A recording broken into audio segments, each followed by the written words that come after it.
Thank you once again for joining me to talk all things vertical drama. I'm very excited to have this quartet of amazing people joining me because they really are at the forefront of one of the most exciting apps out there at the moment, which is Flareflow.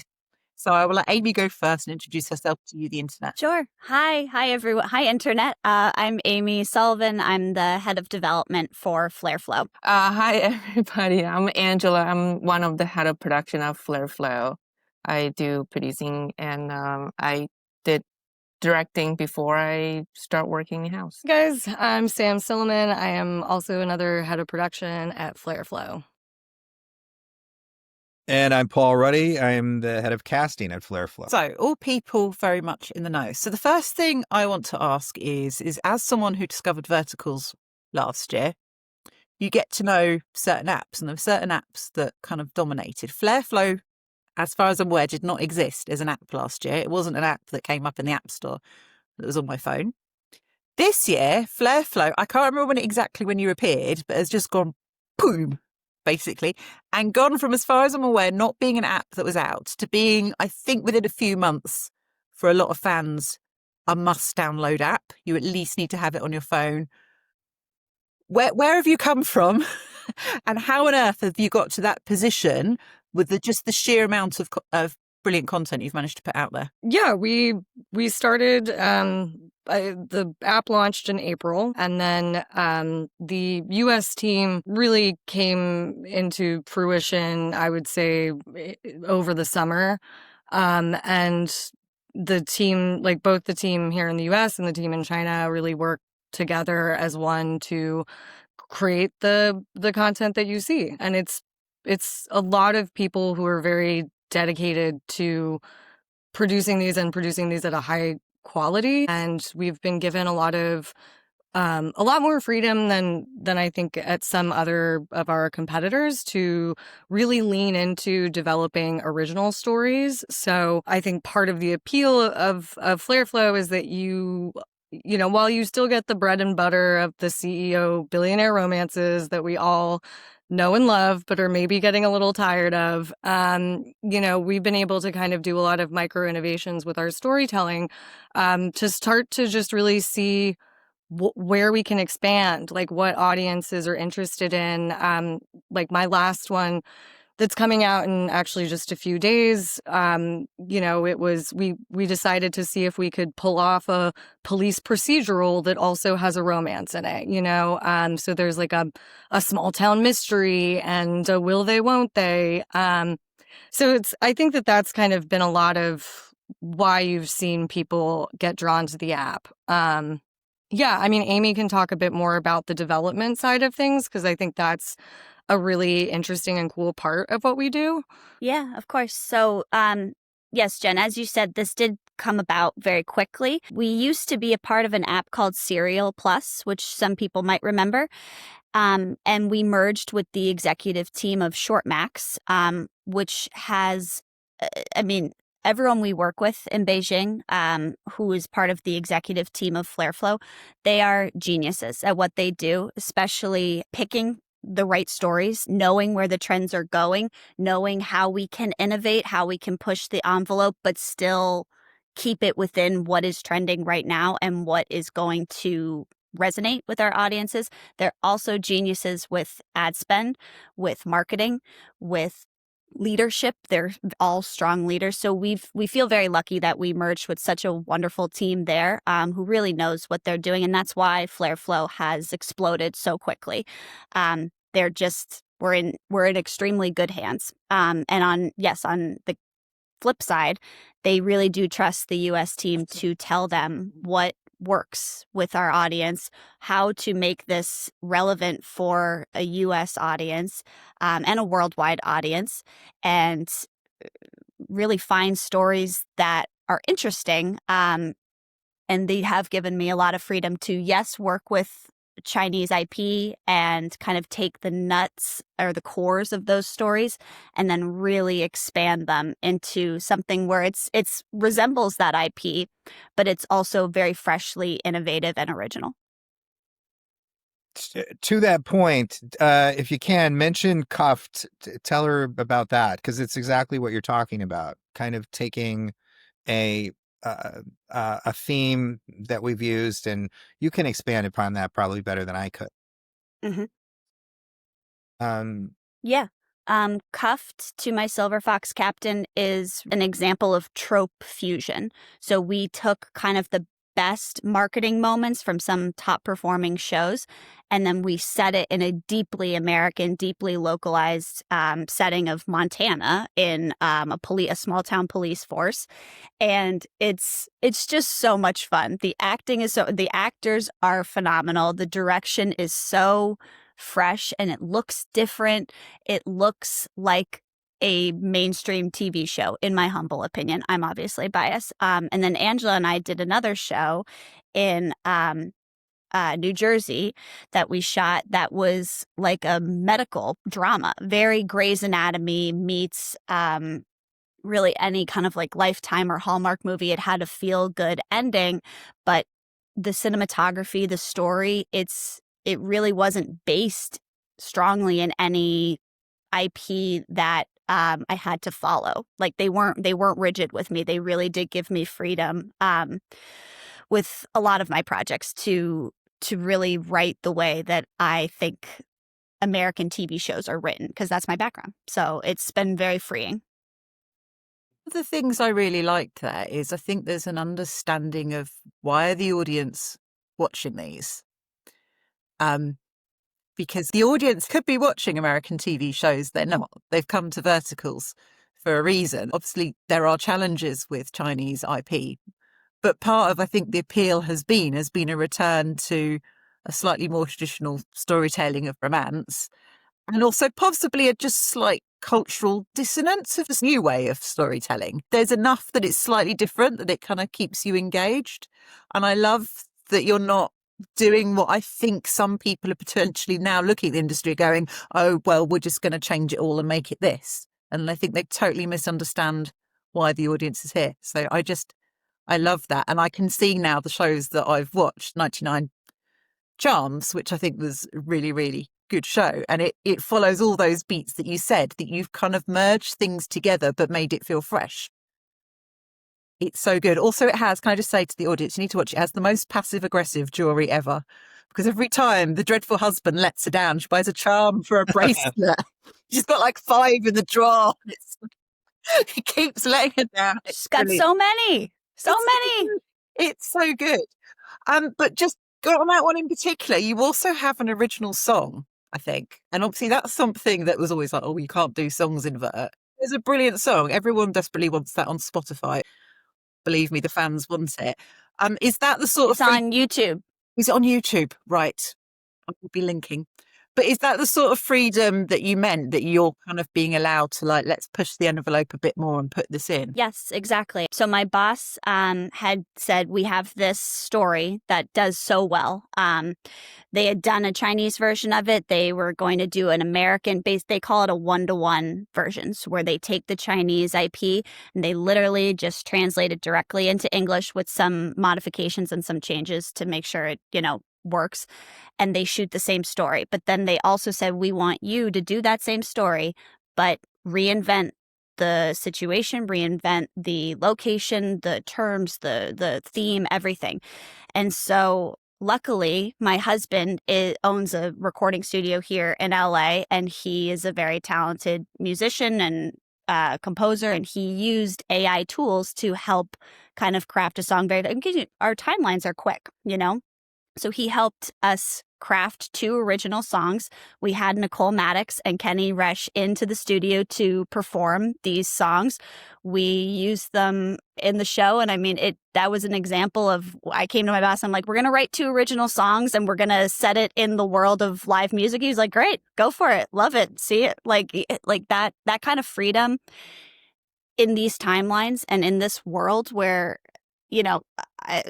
speaking personally, I came from traditional Hollywood, which is a little bit gatekeeping, you know what I mean? And I think we can all relate to that, where you don't get as much power and as much creative freedom on every project that you work on in Hollywood. And here, because there's so many and we do them so fast, we really have been given an immense amount of freedom to push the envelope. And I'm so thankful as a writer and as a creative for that.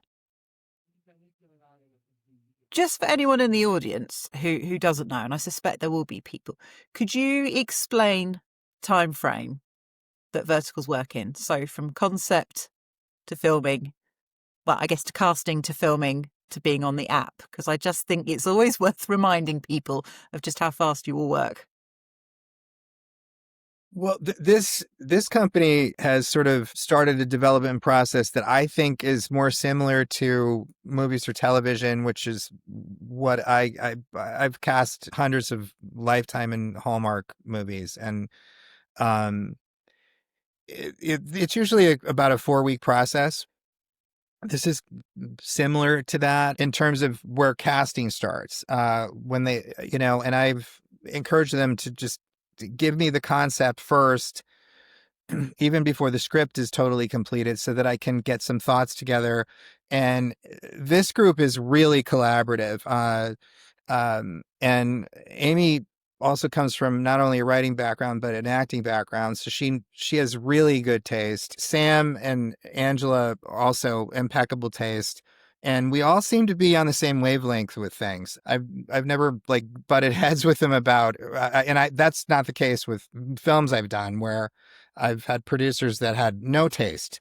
And this group is really collaborative and open to ideas. But we move kind of at that sort of pace. Now, I freelanced at some other companies in the last year where that wasn't the case, where it was the thing is shooting in 3 days and put the cast together and it's a mad rush.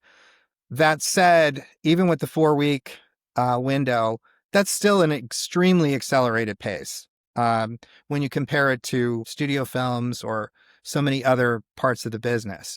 So we're almost moving like at the pace of an episodic, and I like working that way. I find it more invigorating. I like to be busy, and it helps when you have really talented people around you. Yeah, and just to explain more of that, so that what kicks off that 4-week pre-production process is draft 1 of the script drops. So we immediately we start casting our leads, we engage with a production house, we onboard a director, and then over the course of those 4 weeks, we'll usually do another couple rounds of dialogue passes on the script itself to try and just like punch up anything that we can without changing the overall structure of anything, so that production can continue to lock in locations, department heads can continue to work, and all of that, so that we're ready when we start principal photography at the end of those 4 weeks. And then we film anywhere from 7 to 9 days is usually on average. Our scripts are between 84 to 95 pages long. It can depend on the story.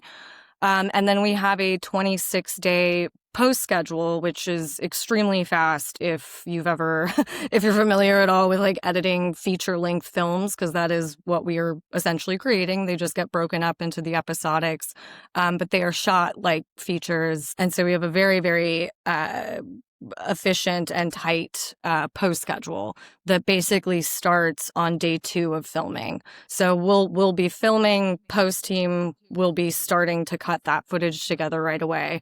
And that's kind of the snapshot of a traditional vertical that we do. I think people who have worked in TV do tend to do really well in this because of, in terms of writers that I look for and that I hire, because I certainly remember working in writers' rooms here where the network would say, hey, we don't like this or we don't like this part of the episode. And we would stay up all night rewriting it before we shot the next day. And while I don't like to encourage that precedent, obviously on a team, you want to give writers time to focus. And so I do give my writers a good amount of time to write a script. But I mean, to write 90 pages in 2 weeks, that's a big thing. It's not, this isn't, we're not making slop anymore. And I think we can all agree that when these started, they were a little sloppy. Now we're creating very curated, very specific pieces of content. And you have to give writers and creatives the time with that story to focus, to write well. But the nature of these is that we do them fast. We do a lot of them. That's how we make money. So it's kind of a fine line to bridge, but that's the world. Yeah, and I mean, we'll also, so Angela and I are always on set the entire time for these. You might you'll get on set, everyone will be there, and you'll just find that the dialogue isn't quite hitting the way it should, or something feels a lot more awkward when the actors are saying it out loud. And so, one of our jobs is to either, make the call on set to tweak that dialogue, to rewrite some of it, and then just be like, hey, Amy, is this okay? So there's just a lot of creative minds all on the same product trying to make it even better for our audience. One of the things I wanted to ask, particularly you, Paul, as well, that I think you've done really well at Flareflow is anyone who's kind of watched verticals, you get to know certain faces. So within the vertical space as such, there are big stars and big names that people will watch whatever they're in, they're huge fans. And one of the things I really like at Flareflow is obviously you've managed to bring those in, but you are also finding new talent as well. But I guess, was that a conscious decision, and how do you balance that? What's your casting goals, I guess? Well, that's one of them. When I initially met with them about the job, I said, I think it's mandatory that we refresh the talent pool frequently. And a lot of the companies are stuck on the same names and using them over and over and over again. And what I kept saying was, well, many of those people, no one knew 2 years ago. And you have to constantly be on the lookout for new faces. And it's exciting for me to find new talent. And to that end, we've been bringing people into the office for general meetings, which kind of stopped just before the pandemic. That it was a traditional thing for casting directors to just set up meetings with up and coming actors. And so we've been doing that almost on a weekly basis with new faces. And we've also been bringing in talent agencies and management companies on a weekly basis, because my feeling is that we've only tapped into about 30 or 40% of the talent pool out there. And a lot of people didn't know what these were a year ago, or a lot of people were very snobbish about it. And I think as more press comes out about it, where you have articles in the Wall Street Journal and the LA Times, the New York Times, Variety, Hollywood Reporter, and now the Screen Actors Guild made an announcement that they're trying to create a contract for this. It legitimizes it. And I'm hearing less and less of, oh, I would never do something like that. And not only from the acting pool, but also from colleagues of mine. There's more. I think I was probably the first professional casting director to get into this almost 2 years ago. And now there's quite a few that are joining the ranks in the last few months, or even last few weeks. And I think you're going to see more and more of that as new companies pop up. And that was always the case for me, no matter what I was doing. If I was doing an independent film, movie or television, I was always looking for fresh faces. And we have a plethora of actors out here. So it's exciting to do that. And I think it needs to be a mix. So what we're trying to do is introduce some of these new people and maybe in supporting roles and try them out there, and then gradually move them up to leads. I want to lead on from that, actually. Obviously, as someone who has done film and TV casting, but then all verticals, are there certain things that you're looking for casting for a vertical that are different to film and TV, like a look, or are there differences in what you're looking for? There's more similarities than differences. Casting is casting, and you need to find somebody that's interesting, that's going to pop.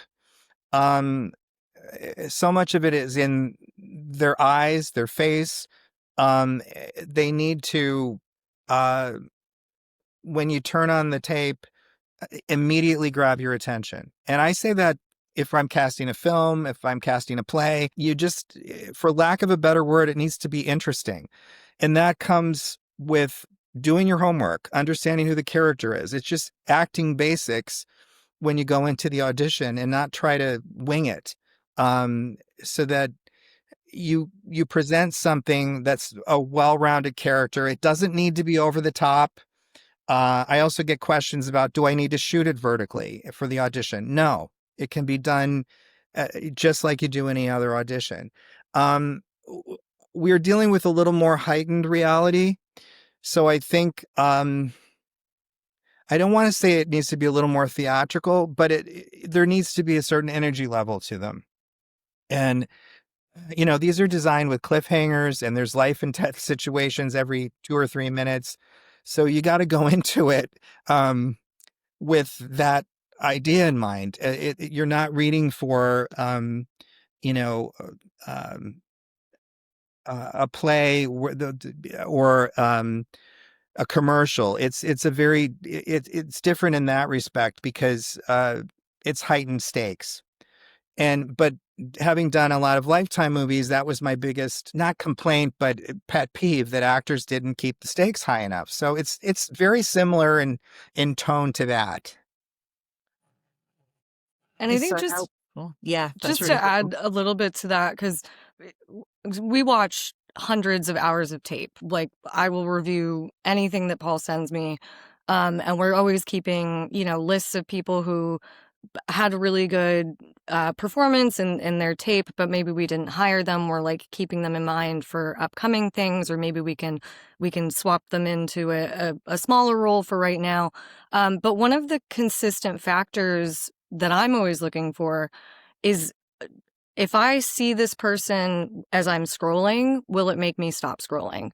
So you can tell within the first 5 seconds of, like 5 to 10 seconds of an audition tape, whether or not that person is going to have that quality.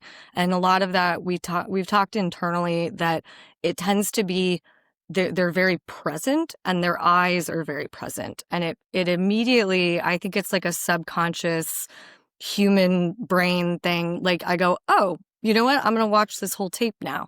Because I know if you're not able to get me in those first 10 to 15 seconds, then it's probably not going to work on our platform or with the way that these are advertised, which are, they're on social media. And so you have to break through that chatter is the other thing. That makes a lot of sense because, yeah, it does. It has to grab us immediately because otherwise we're just scrolling on the next thing. I wanted to move on to asking you a bit about the audience because someone made the really good point to me. Obviously, this has been a new form of media over the last 2 years.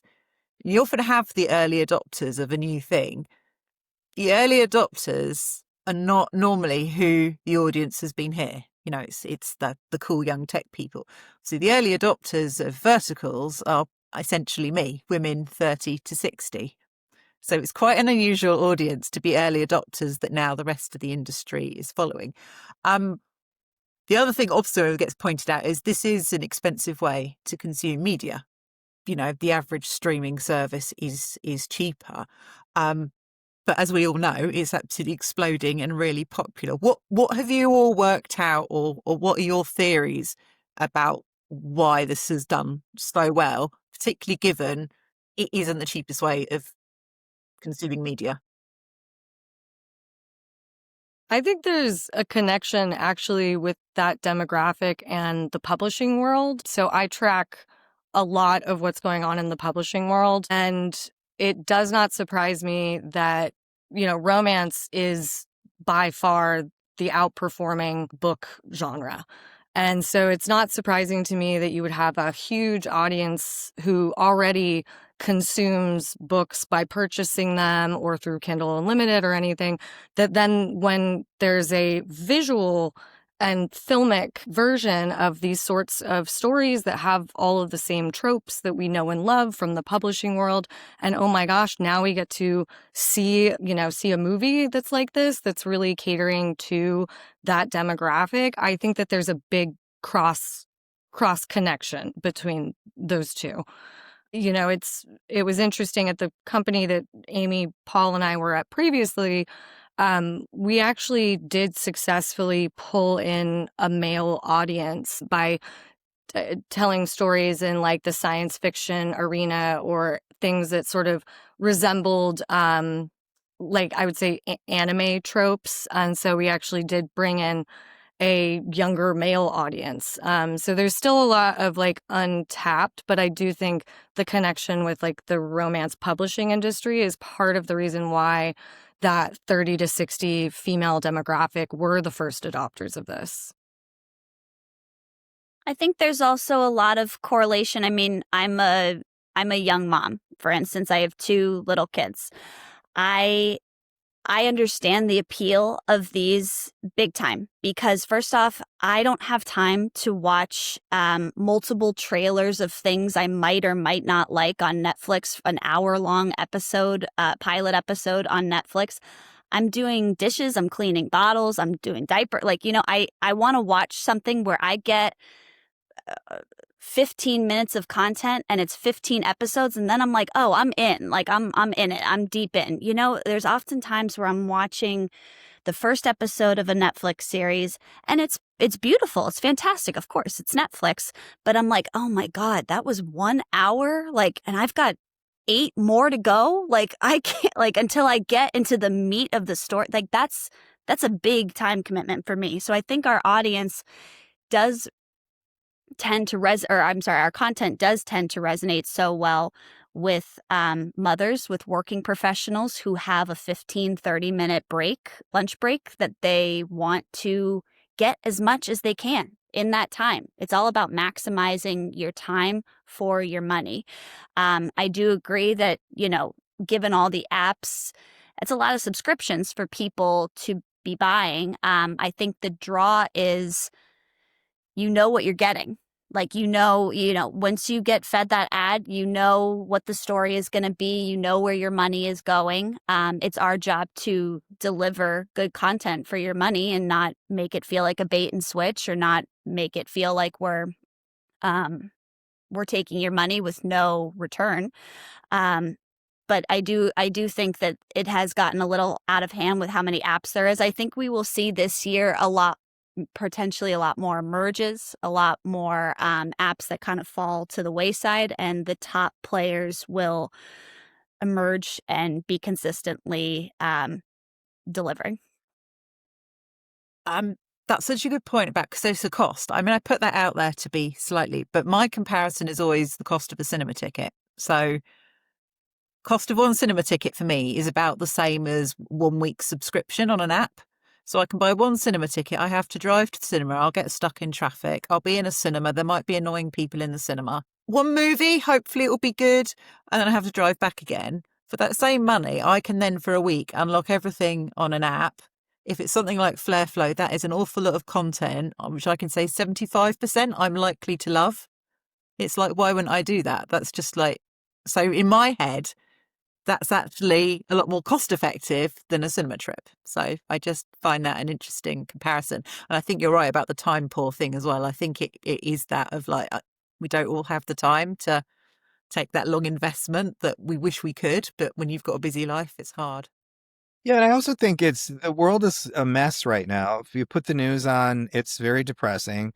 And these are pure escapism. And you can watch it while you're changing a diaper, while you're doing the dishes. You can be on a train or a plane. My cousin is a mom, and she said the first thing I do in the morning when I get up is I look at my phone. Last thing she's doing when she's going to bed is she's looking at her phone. And it was used to be scrolling through Instagram and TikTok, and this is sort of a lot of the articles that we're seeing recently are calling them the new versions of soap operas.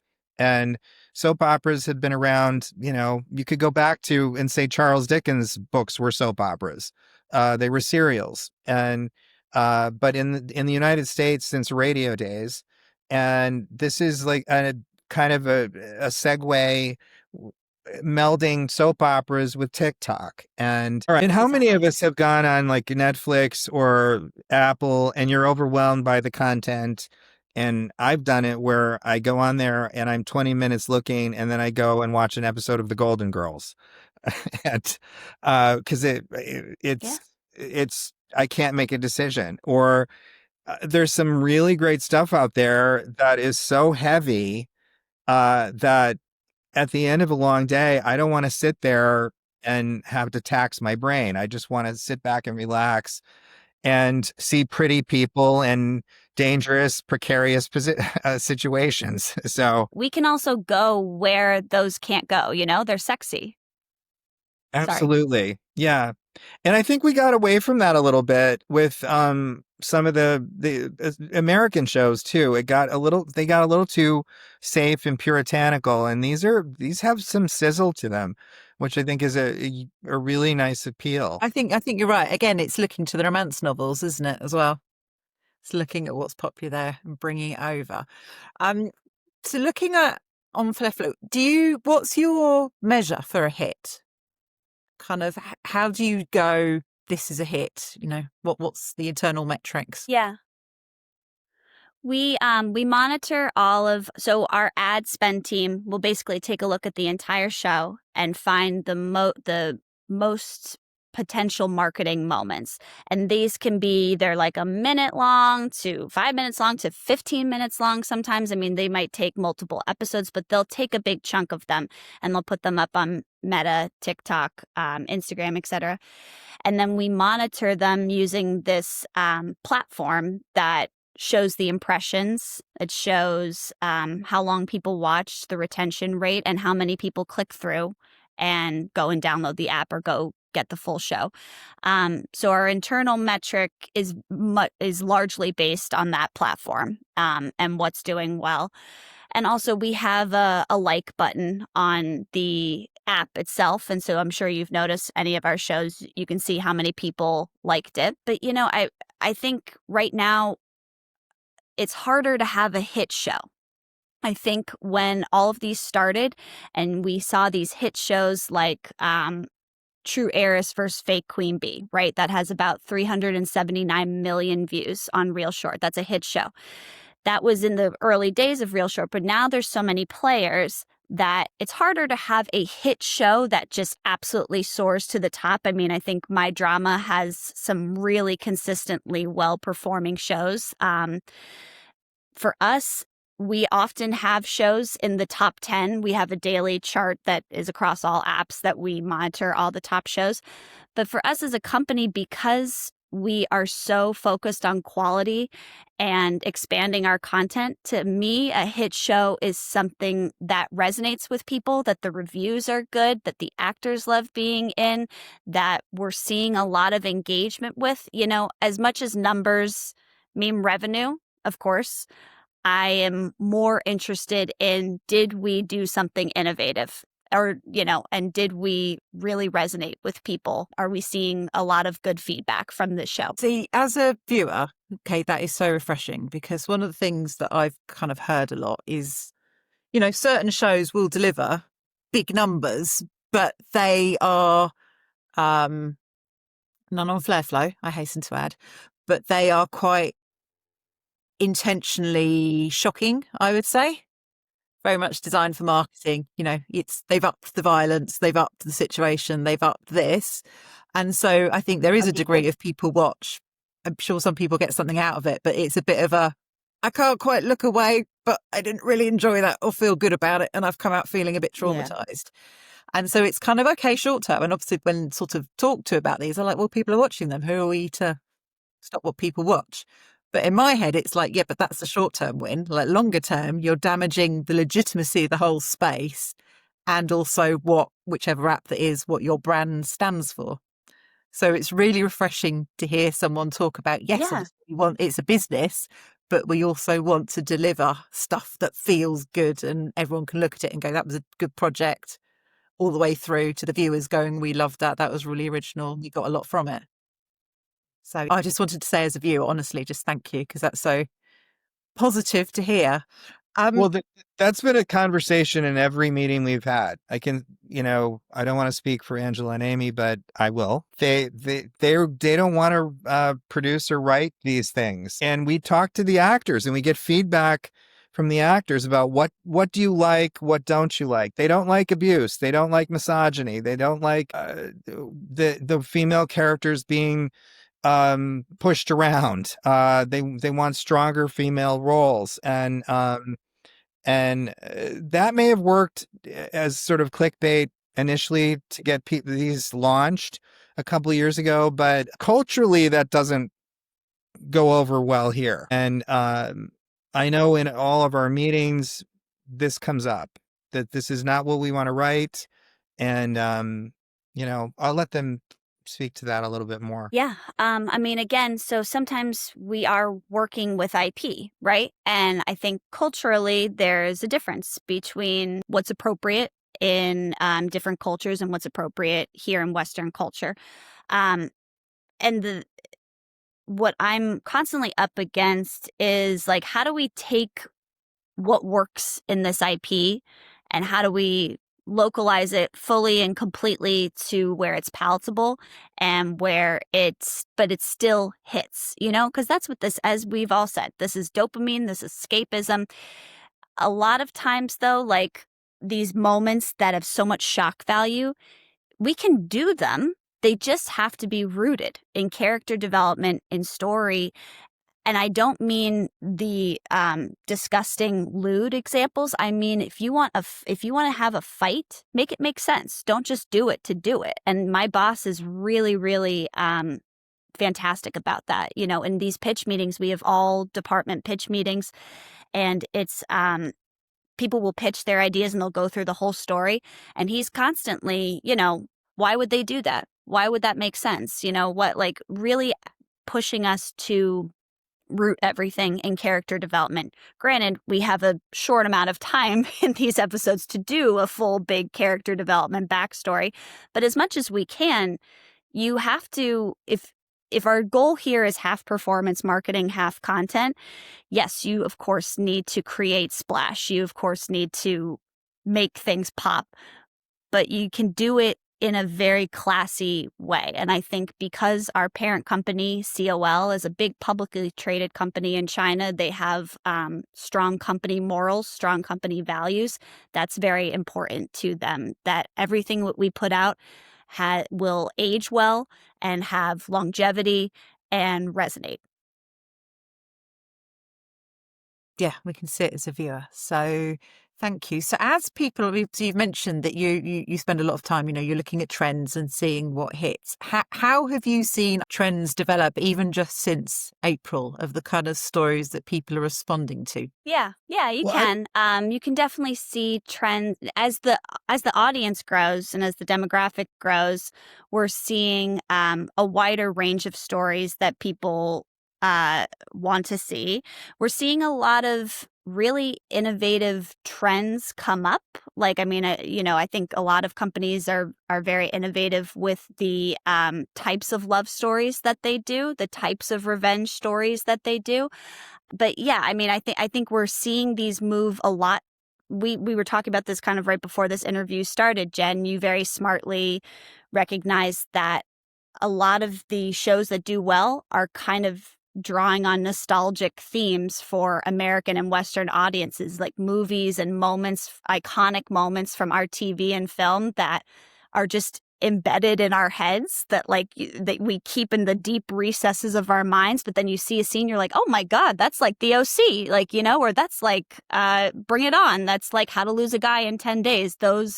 That is what works. So as much as we can relate it and tie it to that kind of thing, in every show, that's a big trend right now. And just to add to that also, I think that within the past 2 years, you've seen the audience get very excited for this new form of storytelling.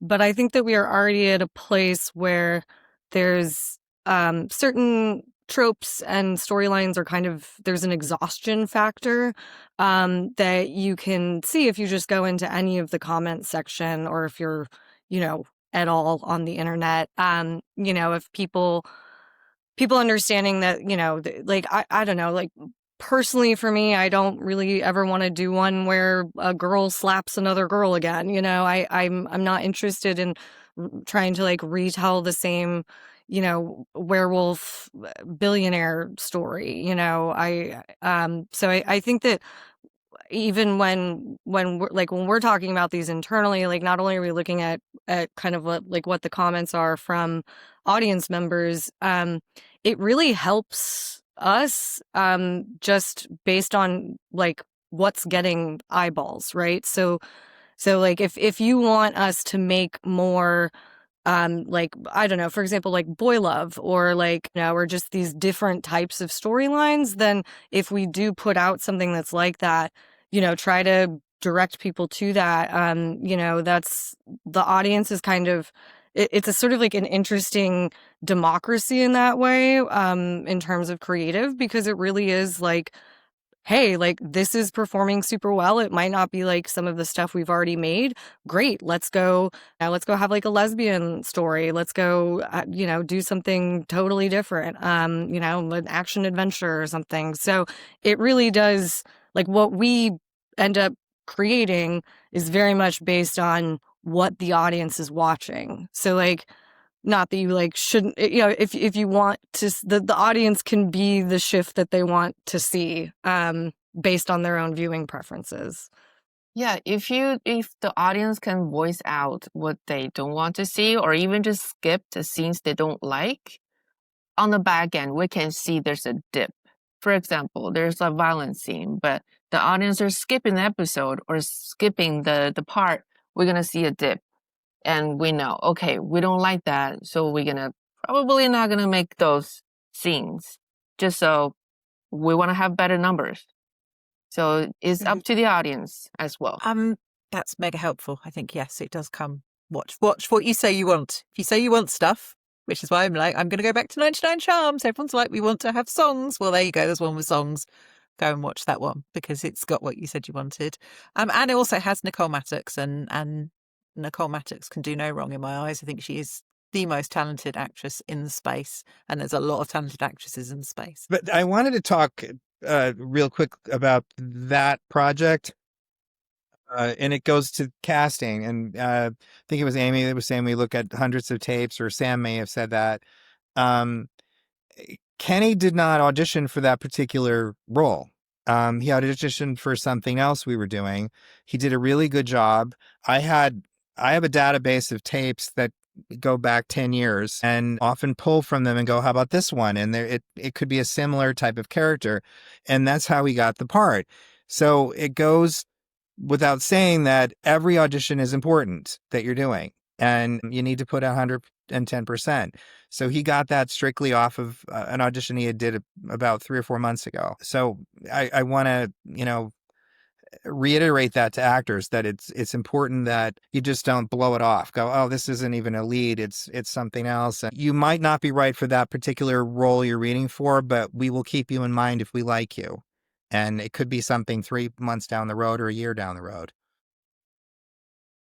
That's such good advice, and that's not the first time I've heard of that happening. So, yes, make sure your tapes are good. Questions then going forwards, which is a bit crystal ball. Paul is a brilliant person to follow because Paul is one of the best people at finding media articles and sharing them in his stories on Instagram. So follow Paul if you want to know what's going on in the vertical world. It went from the beginning of the year, there were a few media articles, to now there's something daily in a major publication. There's obviously a stampede of interest in verticals. How do you think that will impact the space? And how do you guide all this enthusiasm to channeling what you would like verticals to develop into? I'm excited. It excites me because I think that through competition, it can, breed innovation. And so I like the challenge. If some of these big studios are getting into the game, well, there's no reason why we can't write just as good of quality. And I think with more competition, it allows us to do more things in the space. So I find it very exciting. I'm excited too, mostly because I'm very competitive. And I think that we've perfected how to do this because, and Grant, we didn't even perfect this. Obviously, this came from China, and they have perfected this art form down to a scientific model that we push the boundaries of every single day in terms of, our content and how we're going to go about social media or marketing. But I think that we have a very unique team here. I think that the people who know how to do these well do them incredibly well. But that being said, I'm very eager to see what these new companies bring to the table and then have us rise to the occasion to meet them. I've read a couple of the recent articles, and I suspect that some of these that have just appeared on the horizon in the last few weeks, actually, I wonder if they're going to try to reinvent the wheel because they think, oh, we know better. And I feel very confident in saying, we got in early on. We know how this works. And I don't think you need to reinvent the wheel. I think you need to just evolve. And I think just from reading quotes, I think some of these may be veering more towards Quibi, which they got into trouble because they were too expensive to produce and there was too much overhead and the cast cost too much money. The production value was too high. I don't know. Well, it remains to be seen, but I say this all the time to these three, especially. This is an exciting space to be in. It's the only part of the entertainment industry that's expanding and not contracting. And you see article after article about how dire things are in Hollywood today. And the same day you see an article about another vertical company thriving so I'm very, very happy to be in this new sector of the business. And I feel like, and not to be hyperbolic, but we're pioneers in this, which is really cool.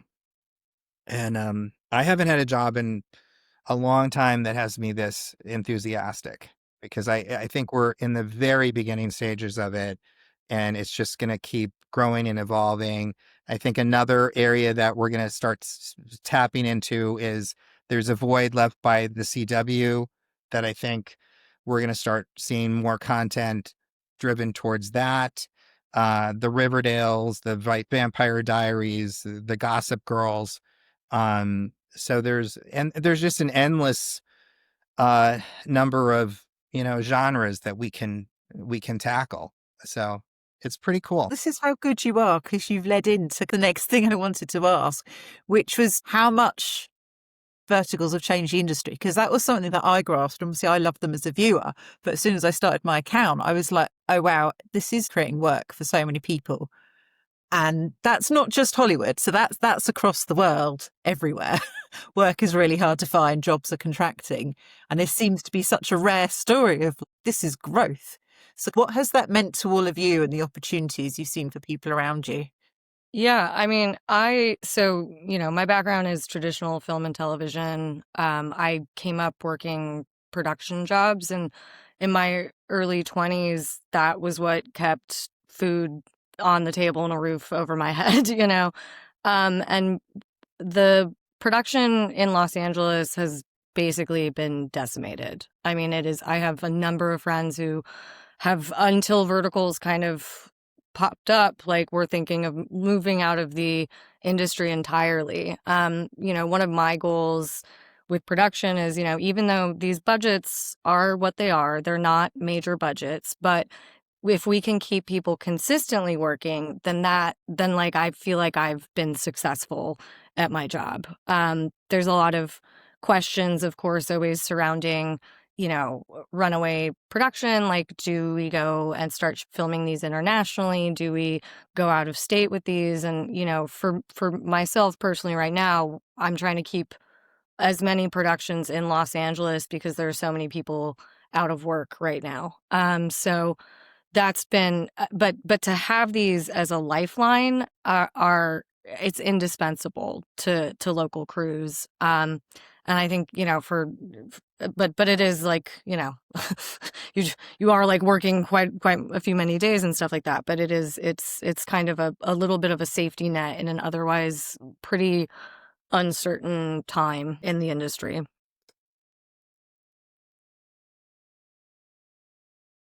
Looking forward now, particularly for the future of Flareflow, what are you all most excited about that you have coming up in the next few months? I think lots of new faces, some old faces and new concepts, things you haven't seen them in before. Just a more innovative approach to doing these, both casting and producing. Sam and I have a very cool, very fun new show in the world of sororities, which Sam and I were actually in the same sorority at different colleges. So we have a kindred sisterhood, Alpha Delta Pi. But that's a deeply American, I think it's a show that'll resonate with a lot of people there. It's very Mean Girls. It's very fun. I think a big trend that we're seeing is this race against the clock kind of action thriller. So we have a few new shows that are coming out very soon. They're being filmed now. And I have just pitched a couple new ones. So more kind of keep you on the edge of your seat. And then that, to me, if that does well, that's a perfect lead in to more thrillers, maybe some horror. I don't know if I'm the person to write horror. I'm not a big horror fan, but I think if those do well, it's a great, it has good data behind it to prove that a lot of other genres can then enter the space and we can kind of keep pushing this romance further and further. Romance thriller, romance horror, give the people what they want, but keep pushing. And just to go back to the sorority one quickly, there isn't a romance in it. It's actually just a rivalry. The script passes the Bechdel test, which I wasn't fully expecting to get a vertical script that would pass the Bechdel test this soon into its evolution. But it's just like this great rivalry story, and there is only a hint of a potential love interest, but really it's just he befriends her by the end. I don't know, maybe part 2, if we ever get a chance to make it, would go more into something like that. But that's like continuing to work on stories that are outside of kind of the bread and butter of what has been popular, and just being able to take some chances. I can't say anything more about the casting, but for the sorority one, for example, I'm hoping that you are going to see familiar faces in roles that we haven't seen them in before. So I know that, you talked about villain jail with one of the actresses you interviewed. And so I think sometimes you can get caught in good girl jail, or like grieving mom jail, so this one I'm very excited about because I think we're switching up some perceptions. I love that. I just want to say thank you to all of you for your time, because we've established you're all crazy busy people, and the fact that you've all given up an hour just to talk and just share kind of where you're coming from and where Flareflow's going is, I'm just so grateful. So just thank you. Thank Well, you. thank you for being such a cheerleader Thank for you. this. This is you've done a great service in bringing attention to it.